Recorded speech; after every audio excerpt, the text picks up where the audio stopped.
Hi, and welcome to Layman's Lingo. Russia is flying nuclear bombers near Alaska. Tim Allen forgives his father's killer. And two young conservatives get chased off of a historically black university campus. But before we get into that, I wanted to talk about the fact that Korea is literally melting down at this point. I mentioned it, I believe, on one of the two of my previous shows. But Korea is literally melting down. They're falling apart. They have a supermajority, the leftists do, in their parliament system, and they have the presidential hold.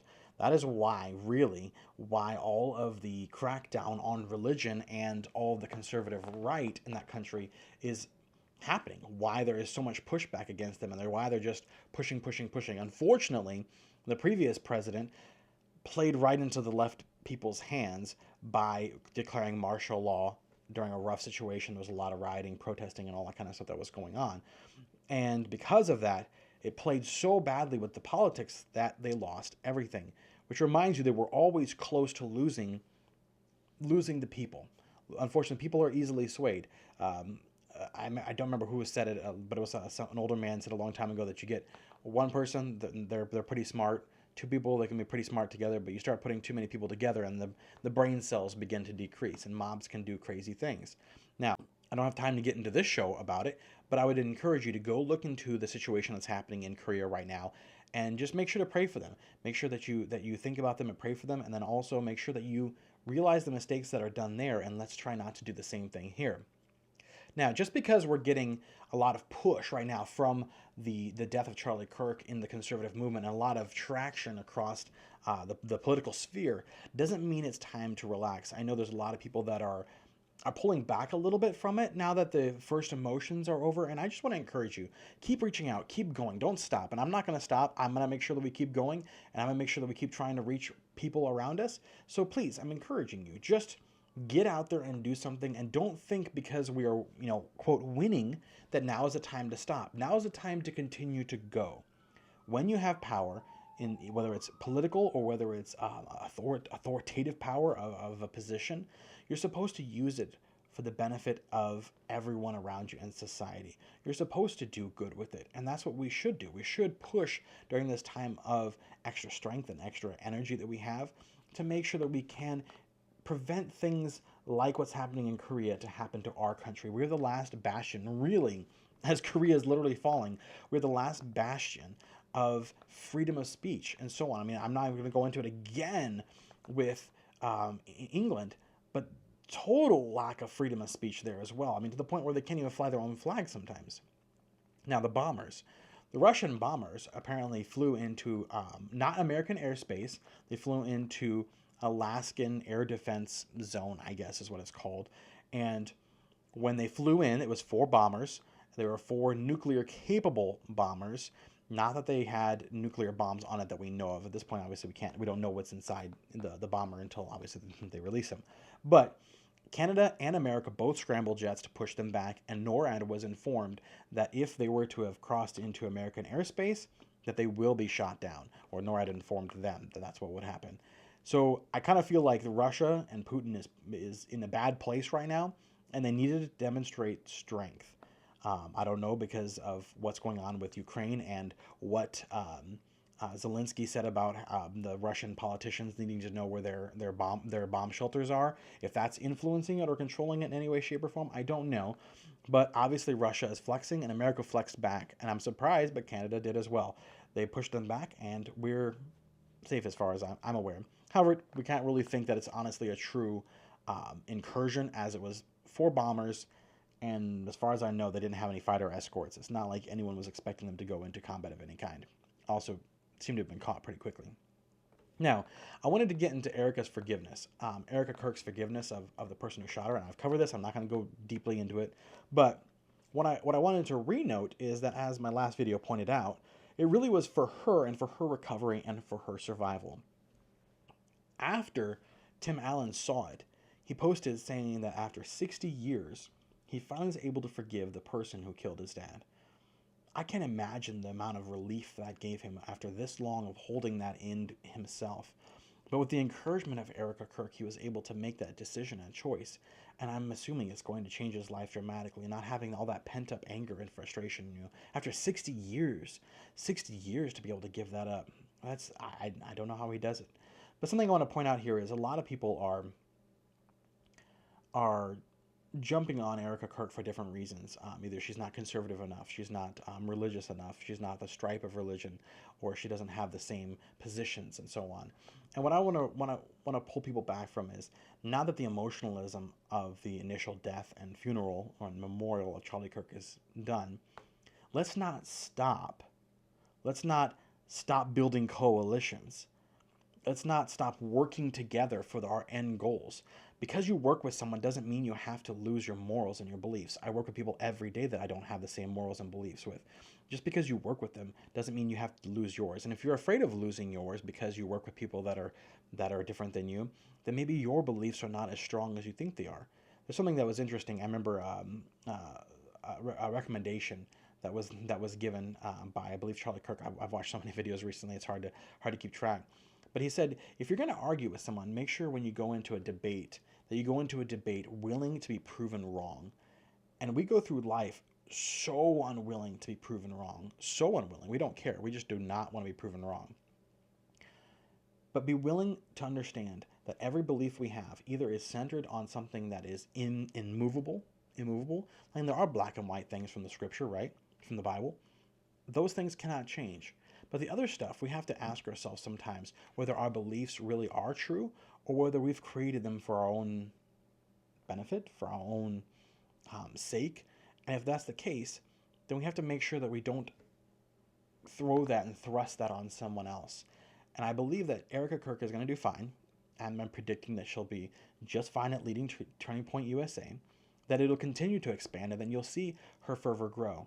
And if she's not truly saved, or if she's not the stripe of Christian that Charlie was, who knows? Maybe God will continue to work in her heart, and God will continue to work in everyone's hearts, but God will continue to work in her heart, and one day she can be like that.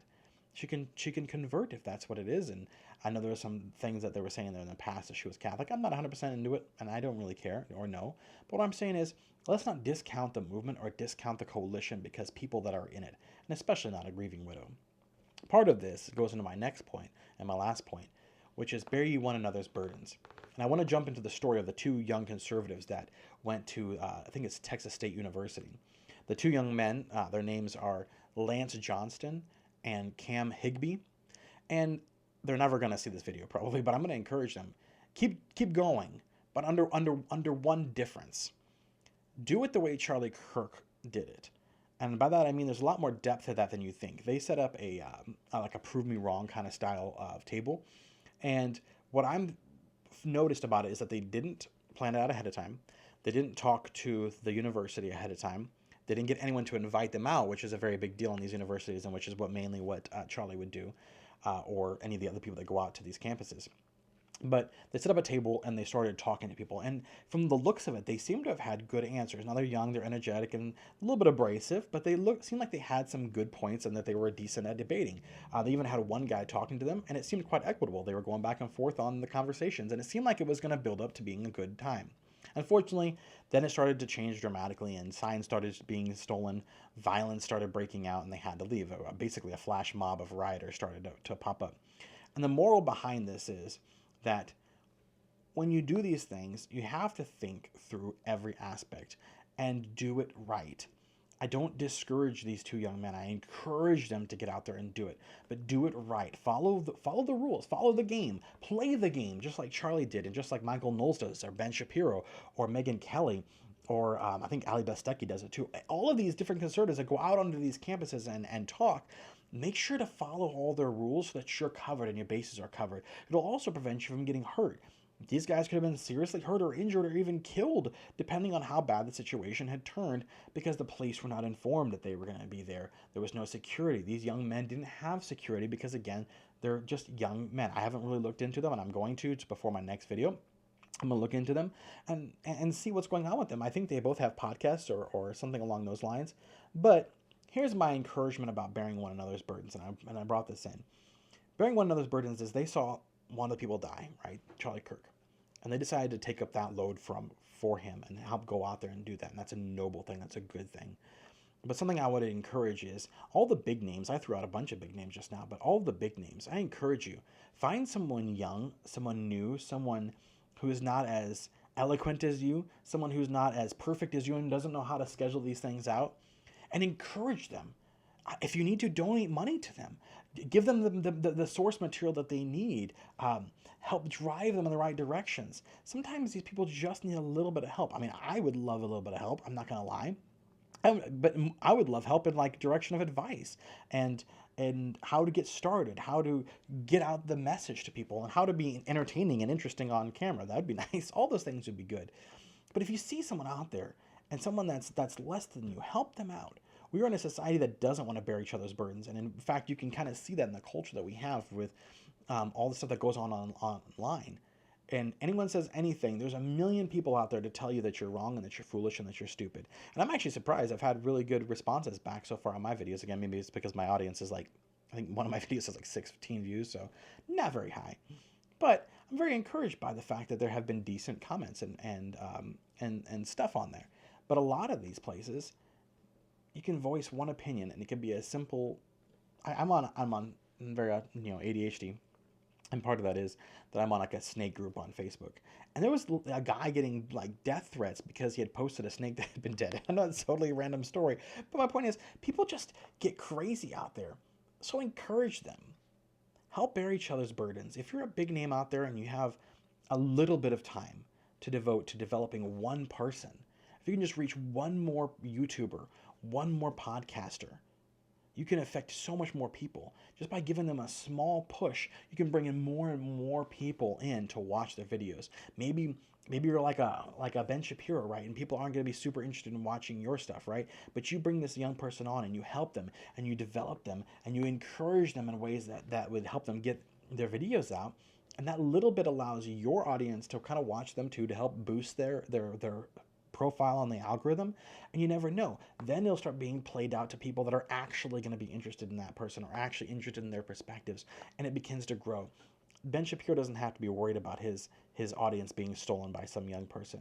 So encourage them, help them, build up the people around you. And I'm not saying that they don't. I'm not saying they don't. I don't know what private conversations have been had with Lance or Cam, but I'm hoping that there are some people out there that are willing to give them some effort. Make sure to reach out to someone today and bear their burdens. Help them. Make sure that you're one of those people that's available if people need help or need to have their soul laid out. Make sure that you're available to hear them and that you have the wisdom to give them. Remember, guys, everyone reach one, and we can win the world, both for Christ and for our beliefs. Thank you so much for watching. Like, comment, and subscribe. I know that it's hard to do sometimes, but for every like and comment and subscription, it really does help the algorithm to get me out there more, for more people to hear me. And if you like anything that I say or agree with anything that I say, it'd be nice to be able to get out to more reach, just so we can reach more people, just like we're trying to reach one person at a time. Thank you so much. Have a good day.